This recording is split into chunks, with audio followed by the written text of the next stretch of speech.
Hi guys, welcome to my YouTube channel.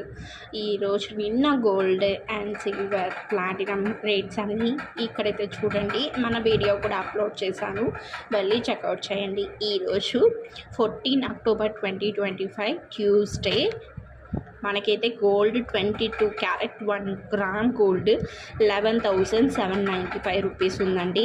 18 carrot 1 gram 9657 ఉంది. 14 carrot 7511 ఉంది. 24 carrot 1 gram మనకి 12,877 ఉంది. ప్లాటినం 5,718 రూపాయలు. సిల్వర్ 206. సిల్వర్ అయితే మనకి ఆల్ టైమ్ హై అని చెప్పచ్చు, గోల్డ్ ఆల్ టైమ్ హై అని చెప్పచ్చు. సిల్వర్ అయితే ఒక కేజీ కొనడానికి ఇప్పుడైతే మనకి 2,06,000 అయితే మనకి పడుతుందండి. మీకు బెస్ట్ ఇన్వెస్ట్మెంట్ అయితే సిల్వర్ అనే చెప్పచ్చు. ఈరోజు రేట్స్ ఇవి. ఫర్దర్ మన వీడియోని సబ్స్క్రైబ్ చేసుకోండి. మీకు గోల్డ్ స్కీమ్ వల్ల లాభాలన్నీ నేను ఫర్దర్ వీడియోస్లో కావాలి అంటే మెన్షన్ చేయండి, నేను అప్లోడ్ చేస్తాను. అంతే ఈ వీడియో.